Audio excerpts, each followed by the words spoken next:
الله عليه وسلم يقول: كبر خيانة إذا كان حدث أخاه حديثا ولك به صادق مصدق وأنت له كاذب أو كما قال عليه الصلاة والسلام۔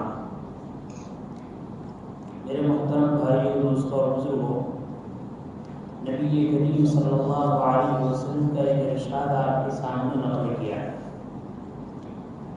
آپ صلی اللہ علیہ وسلم اس میں یہ بتلانا چاہتے ہیں کہ مومنوں میں آپس میں جھوٹ بہت بری چیز ہے۔ عام حالات میں بھی جھوٹ بولنا یہ گناہ کبیرہ ہے، لیکن بعض جھوٹ ایسے ہیں جس جھوٹ کی وجہ سے آپس میں انسانوں کے درمیان نا اتفاقی اور ناچاقی پیدا ہوتی ہے۔ اسی لیے ایسے جھوٹ کو بہت بڑی خیانت سے تعبیر کیا ہے۔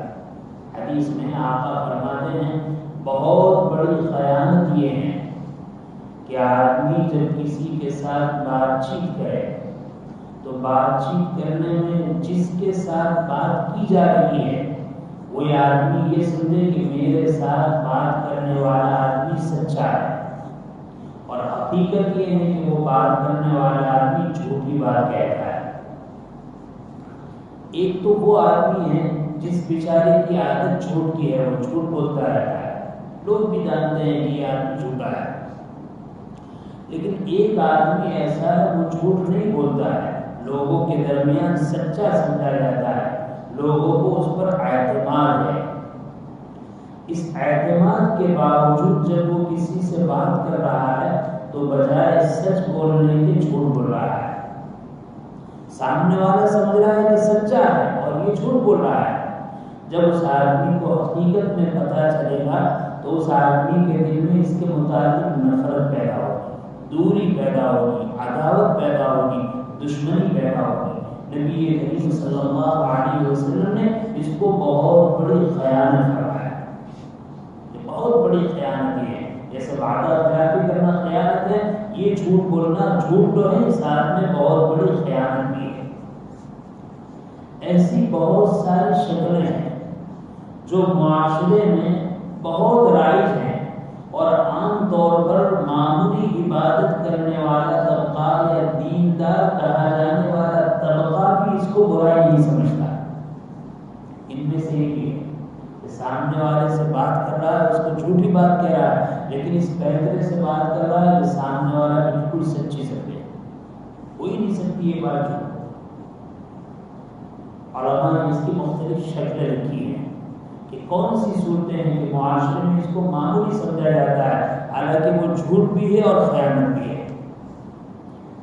مثلا ایک آدمی کوئی سرکاری ملازمت کرتا ہے اور وہ چاہتا ہے کہ مجھے سرکار نے جو چھٹی دی ہے اس چھٹی میں کچھ زیادہ اضافہ مل جائے، لیکن اضافہ اس طرح ملے کہ چھٹی بھی مل جائے اور ساتھ ساتھ میں میری تنخواہ بھی جاری رہے۔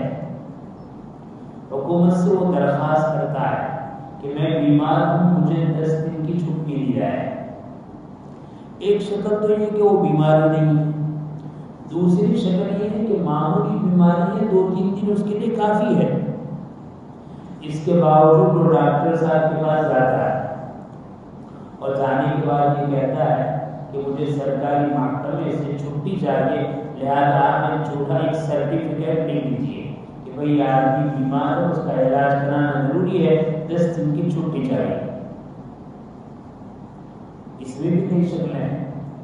ایک شکل تو یہ ہے کہ ڈاکٹر صاحب سے درخواست کی، ڈاکٹر صاحب نے سمجھا کہ اس بیچارے کو چھٹی مل جائے گی، اور خیر خواہی میں انہوں نے سرٹیفکیٹ جھوٹا لکھ دیا کہ ہاں میں لکھتا ہوں یہ بیمار ہے، اس کو اتنی چھٹی دی جائے۔ تو دیکھو اس میں ایک گناہ کیا ہوا، بیمار آدمی جو ہے وہ بیمار نہیں ہے، اپنے آپ کو بیمار بنا رہا ہے، جھوٹ بول رہا ہے، حکومت کو دھوکہ دے رہا ہے، ڈاکٹر صاحب سے سفارش کر رہے ہیں، ڈاکٹر صاحب کو جھوٹ بولنے کے لیے کہہ رہا ہے، ڈاکٹر صاحب جھوٹا سرٹیفکیٹ دے کر حکومت کو اور محکمے کو دھوکہ دے رہے ہیں۔ 2 آدمیوں کا جھوٹ ہوا، 2 آدمیوں کا دھوکہ ہوا۔ عام طور پر اس کو لوگ برا نہیں سمجھتے، چلو بیچارہ کا کام نکل جائے، انہیں چھٹی ملی جائے، عام طور پر نہیں کہتے ہیں، گویا کہ اس کو خیر خواہی سمجھتے ہیں، ڈاکٹر بھی خیر خواہی سمجھتا ہے، لوگ بھی خیر خواہی سمجھتے ہیں. نہیں، یہ خیر خواہ نہیں ہے، یہ گناہوں کا مجموعہ ہے. خود جھوٹ بولنا، دوسرے سے جھوٹ بلوانا، خود دھوکہ دینا، دوسرے سے جھوٹ دھوکہ دلوانا. پھر حکومت نے اگر اس کے اعتماد پر کہ بھائی ڈاکٹر کا رپورٹ ہے کہ وہ بیمار ہے، لہٰذا اس کی چھٹی منظور کی جاتی ہے، تو ڈاکٹر نے اس کو، تو حکومت نے ڈاکٹر کو سچا سمجھا اور ڈاکٹر نے حکومت کو جھوٹا کہا. یہی سامنے والے سچا سمجھے اور یہ جھوٹ کہے. تو یہاں پر بھی یہی ہوا کہ ڈاکٹر کی اس تحریک اور اس سرٹیفکیٹ کو حکومت نے یہ سمجھا کہ ڈاکٹر نے سچ لکھا ہے، اس لیے حکومت نے چھٹی منظور کر دی. 10 دن کو چھٹی دی اور اس کی تنخواہ کو جاری رکھا. علماء لکھتے ہیں اس طرح جھوٹ بولنا، جھوٹ بلوانا، دھوکہ دینا، دھوکہ دلوانا، یہ سب حرام. اور ساتھ ساتھ میں جو 10 دن کام نہیں کیا ہے اور اس کی تنخواہ لی ہے، یہ تنخواہ بھی حرام. کتنے گناہوں کا مجموعہ ہو گیا. سفارش، عام طور پر بڑوں سے سفارش کی جاتی ہے، سفارش کر دے، سفارش کر دے. اس میں بھی جس آدمی کی سفارش کی جا رہی ہے، جس عنوان پر سفارش کی جا رہی ہے، اگر وہ اس کا اہل نہیں ہے تو سفارش جائز نہیں ہے. اور یہ بھی اسی ضمن میں ہے. جیسے مثلا ایک مسجد ہے، اس میں ایک آدمی امامت کے لیے درخواست دیتا ہے اور وہ آپ سے سفارش کرتا ہے کہ آپ کام کے بڑے عالم ہیں، مفتی ہے، فقیہ ہے، فلاں ہے، فلاں ہے، آپ درخواست لکھتے متولی صاحب پر کہ میں سفارش کرتا ہوں کہ حافظ ہے، قاری ہے، عالم ہے، جمی رشتہ دار ہے، متقی ہے، الگ کچھ معلوم. لیکن وہ اس لیے لکھ دیتا ہے کہ اس بیچارے کو ملازمت مل جائے، خدمت مل جائے. تو اگر واقف نہیں ہے اور اس کے بارے میں لکھتا ہے کہ ماشاء اللہ میں اتنے سال سے ان کو جانتا ہوں، متقی ہے، یہ ہے، وہ ہے، یہ جھوٹ ہے. اور اس جھوٹ پر اس سفارش کرنے والے کو گناہ ہوگا. اور اگر سفارش اس طرح کرتا ہے کہ 2 آدمیوں کی درخواست ہے اور ایک آدمی زیادہ اہل ہے، دوسرا آدمی کم اہل ہے، یا ایک آدمی اہل ہے اور دوسرا اہل نہیں ہے، تمہاری سفارش کی وجہ سے زیادہ اہل کو ٹھکرا کر کم اہل والے کو رکھا گیا، یا تمہاری سفارش کی بنیاد پر اہل کو چھوڑ کر نہ اہل کو رکھا گیا، یہ بھی دھوکہ ہے، یہ بھی جھوٹ ہے. اللہ تعالیٰ وہاں اس کے اوپر بھی پوچھو. معاشرے میں اس کو برا نہیں سمجھایا جاتا. آج کل ایک کریڈٹ دستاویز ہوتا ہے، یعنی لوگ اعتماد کرتے ہیں کہ بھائی فلاں آدمی ایک کارخانے میں درخواست دیتا ہے کہ اس کام کے لیے میں تیار ہوں، مجھے رکھا جائے. اب کسی بڑے سرکاری عہدیدار سے درخواست سفارش کی جاتی ہے تو وہ سرکاری افسر لکھتا ہے میں 5 سال سے اس کو جانتا ہوں، بہت اچھا ہے، اپنے کام میں بہت ماہر ہے، اس کی درخواست کو اور اس کی عرضی کو منظور کیا جائے. حالانکہ وہ جانتا نہیں اس کو، یا اس کو وہیں سے جانتا ہے اور ایسی جھوٹی باتیں لکھتا ہے. تو ایسی جھوٹی باتیں لکھنا یہ جھوٹ بولنا ہے، سامنے والے کو دھوکہ دینا ہے، سامنے والا تمہیں سچا سمجھ رہا ہے اور تم جھوٹ بول رہے ہیں، یہ سب اسی میں شامل ہے. اللہ معاف کرے، علماء نے تو ایسی شکلیں لکھی ہیں کہ حیران رہ جاتے ہیں. ایک آدمی نے کتاب لکھی اور کتاب لکھنے کے بعد ایک دوسرے عالم صاحب سے کہا کہ اس پر تخلیص لکھ دو. عالم صاحب نے اس کو دیکھی نہیں اور ایسے ہی کہ ماشاء اللہ کتاب بہت اچھی ہے، قابل استفادہ ہے، پڑھنا چاہیے، یہ بھی جھوٹی گواہی. بعض لوگ چھوٹوں کی حوصلہ افزائی ہوتی ہے، چھوٹوں کی حوصلہ افزائی اللہ کی نافرمانی کے ساتھ نہیں ہوتی، بلکہ علماء نے تو یہاں لکھا ہے مثلا مدارس اسلامیہ ہے. ایک مدرسے کے سفیر صاحب آ گئے اور آنے کے بعد کہا کہ آپ اپنی بستی کے امام صاحب ہے، اپنی بستی کے مولوی صاحب ہے، آج تصدیق نامہ لکھ دو.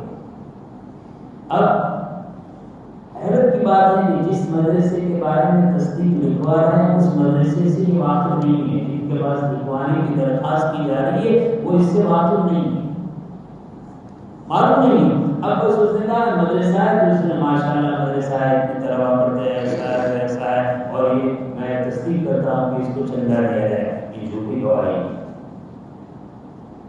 خالی مدرسے کا بھلا ہو جائے، خالی کسی آدمی کا بھلا ہو جائے اور اللہ کا حکم ٹوٹے، بلکہ اسلام اس کی اجازت نہیں ہے. تو چاہے کتاب پر تخلیص لکھے، چاہے کسی ادارے کی تصدیق لکھے. جب تک ہمیں پوری حقیقت معلوم نہیں ہے، پورے احوال معلوم نہیں ہے، وہاں تک تصدیق لکھنا جائز نہیں. بعض مطلب یہ ہوتا ہے دوسروں کی تصدیق ہے، تو دوسروں کی تصدیق پر اگر ان پر اعتماد ہے تو تائید کر سکتے ہیں. تصدیق نہیں، میں نے دیکھا ہے، مجھے بھائی فلاں آدمی نے اس پر تقریر لکھی ہے، مجھے ان پر اطمینان ہے، میں تائید کرتا ہوں، تو ٹھیک ہے. باقی ایسے ہی باقاعدہ شہادت دینا، تصدیق کرنا بغیر تحقیق کے تو شریعت اسلام اس کی اجازت نہیں دیتا. بعض مرتبہ لوگ آتے اور کہتے ہیں تصدیق لیجیے، اگر ان کو منع کیا جائے کہ میں تو تصدیق بھی نہیں دیتا، تو کیسا آدمی ہے؟ عالم ہو کر مدرسے کی تصدیق نہیں کرتا ہے. جب مدرسے سے بات ہو رہی ہے تو تصدیق کی کیا حیثیت؟ اور آج تو اللہ معاف کرے ہمارے ادارے والوں کو بھی تصدیق کا بھی کارخانہ کھل گیا ہے. اتنی تصدیق کہ تصدیق پہ اعتماد ہو گئی. پہلے ایک عالم ربانی کی تصدیق ہوتی تھی، ایک ادارے کی تصدیق ہوتی تھی، لوگ اس پر اعتماد کرتے تھے. اب تصدیق کے ڈھگلے ہیں، تصدیق کے کارخانے ہیں اور لوگ اس پر اعتماد نہیں کرتے. بعض لوگ آتے کہتے ہیں اتنی تصدیقیں، لیکن کہتے ہیں کہ مجھے فلاں مولوی صاحب کی تصدیق چاہیے، فلاں مفتی صاحب کی تصدیق چاہیے، فلاں آدمی کی تصدیق، فلاں آدمی کے ہم دینے کے لیے تیار نہیں. کیوں؟ تصدیق پر لوگوں نے صحیح جو اس کا طریقہ تھا وہ چھوڑ دیا اور ہر کس و ناقص کی تصدیق کرنے لگے. اتنی تصدیقیں کہ وہ تصدیق بے اعتبار ہو گئی. اداروں کی تصدیق بے اعتبار ہو گئی، شخصیات کی تصدیق بے اعتبار ہو گئی. اس کی وجہ ہی شریعت کا جو اصول تھا، شریعت کا جو دائرہ تھا، اس کے خلاف کر رہے ہیں. یہ کوئی دین کی خدمت نہیں ہے. ہاں آپ واقف ہے، آپ نے دیکھا ہے، آپ اچھی طرح دیکھیے، کوئی حرج کی بات نہیں. کوئی یہ کہہ رہا ہے میں نے اس کو دیکھا ہے، اس میں اتنے طلبا پڑھتے ہیں، یہ عادت تعلیم ہوتی ہے، بالکل آپ نے دیکھا ہے، آپ نے ضرور تصدیق کریں. اگر آپ کی تصدیق سے اللہ کے بندے تعاون کریں گے تو اس تعاون میں آپ بھی شریک ہوں گے. لیکن کچھ معلوم نہیں ہے، خالی دوست داری پر، رشتے داری پر، تعلقات پر، جان پہچان پر، اس طریقے سے ہدیہ تحائف پر اس طرح تصدیقات کر لی جائیں.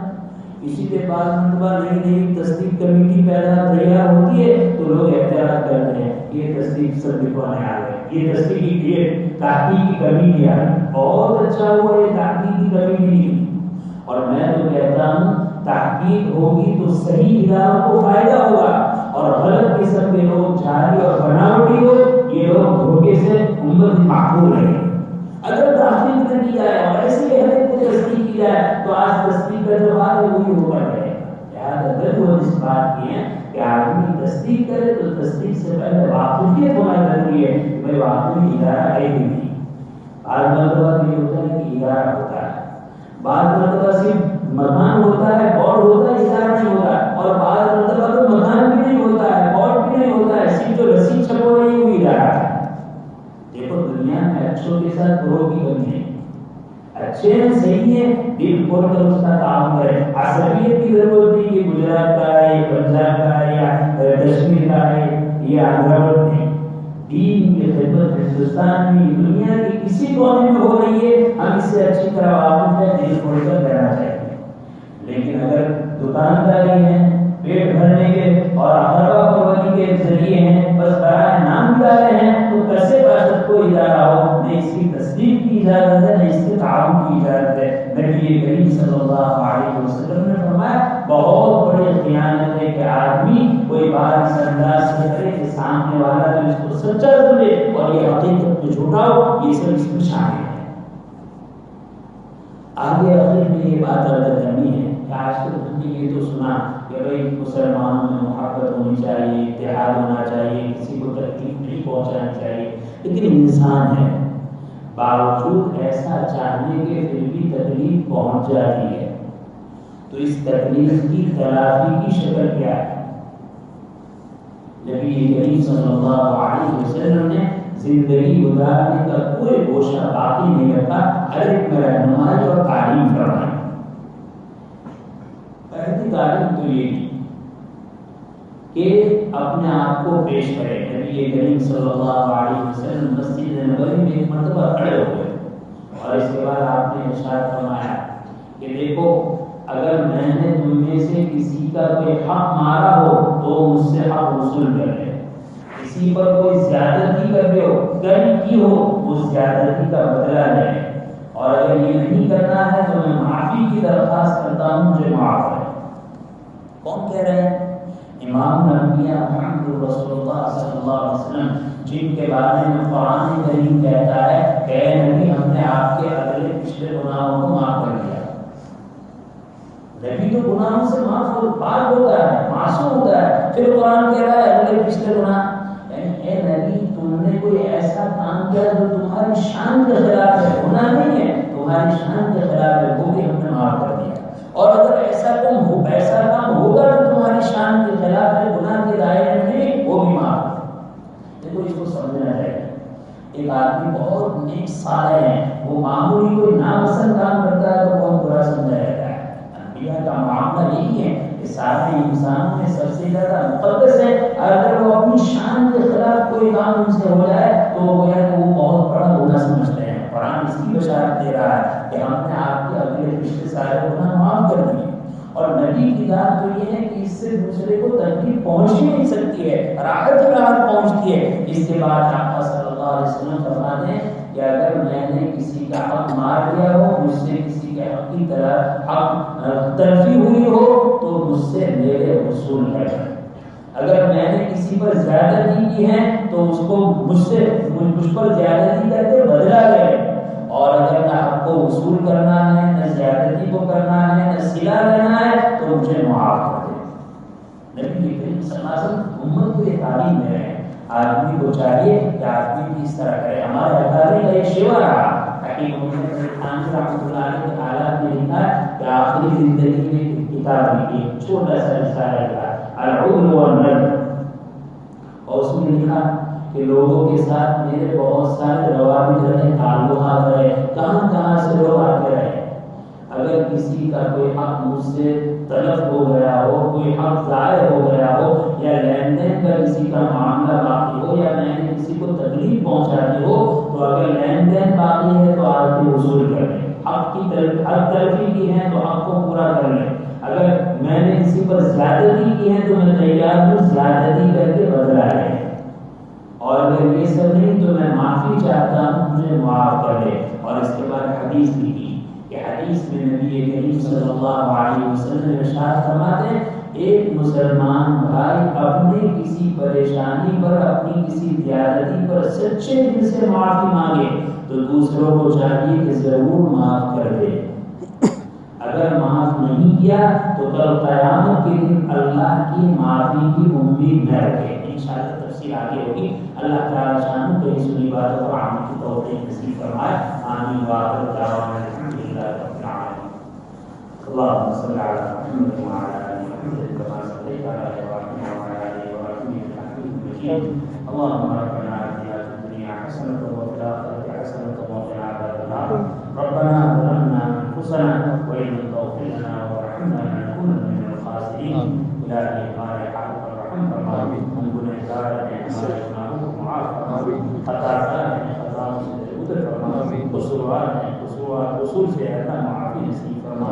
اے اللہ ہم نے اپنی جانوں پر ظلم کیا ہے، ظالم ہیں، اے اللہ ہمیں معاف فرما دے. گنہگار ہیں، ہمیں بخش دے. اے اللہ سارے گناہوں کے بعد اس بات کا اقرار ہے کہ گناہوں کو معاف کرنے والی ذات آپ کے علاوہ کوئی نہیں ہے، رحم کرنے والی ذات آپ کے علاوہ کوئی نہیں ہے، گناہوں پر ستاری اور پردہ پوشی کرنے والی ذات آپ کے علاوہ کوئی نہیں ہے.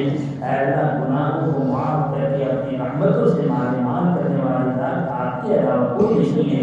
اے اللہ آپ کی کریم ہے، آپ کی رحیم ہے، آپ کی غفار ہے، آپ کی رحمان ہے. اے اللہ یہ ساری صفتوں کے ساتھ آپ کو پکار رہے ہیں. اے اللہ ہمیں معاف کر دے. اے اللہ ہمارے بھائی بہنوں کو معاف کر دے. اے اللہ ہمارے مسلم خواتین کو معاف کر دے. ہمارے نوجوان اور بوڑھوں کو معاف کر دے. امت کے ایک فرد کو معاف کر دیجیے.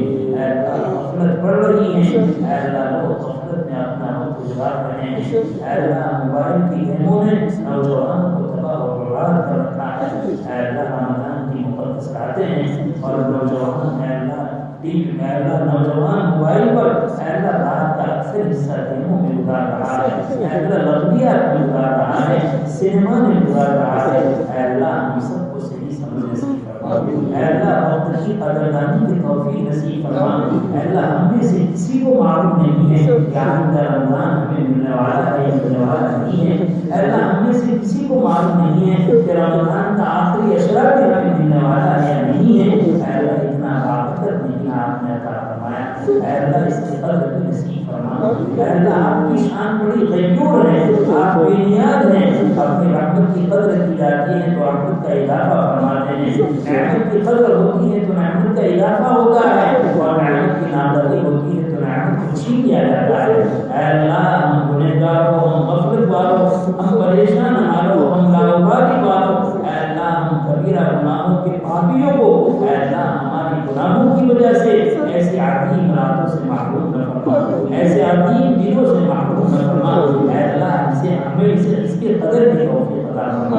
اے اللہ آج تک ہم نے غفلت میں راتیں گزاری، اے اللہ ہم غیبتیں کرتے رہیں، چغلیاں کرتے رہیں، بکواس کرتے رہیں، ادھر ادھر کی فضول اور لغویات کرتے رہیں، سنیما دیکھتے رہیں، اے اللہ ایسی رات میں ہم سے گرو فلم بھی نہیں چھوٹے، ایسی رات میں ناجائز طور پر ہم نے عورتوں سے بات کرنا بھی نہیں چھوڑا، ایسے رات میں ناجائز تعلقات بھی ہم نے نہیں چھوڑے، اور اے اللہ ان گیموں نے تو ہمیں برباد کر دیا، ان گیموں نے تو ہمیں برباد کر دیا۔ اے اللہ نوجوانوں کی اکثریت آج بھی ایسے عظیم راتوں میں، ایسے فحش کاموں میں اور ایسے بد کاموں میں مبتلا ہے۔ اے اللہ ہم سب کو سمجھ عطا فرما، ہم سب کو ہدایت عطا فرما، اے اللہ ہم سب کو ناقدری سے بچا لے، اے اللہ ناقدری کے نتیجے میں ہلاک ہونے سے بچا لے، اے اللہ ہماری حفاظت کے فیصلے فرما، ہمیں ہدایت نصیب فرما، ہمیں سچی پکی توبہ نصیب فرما، اے اللہ ہمیں امت کا درد نصیب فرما، امت کا غم نصیب فرما،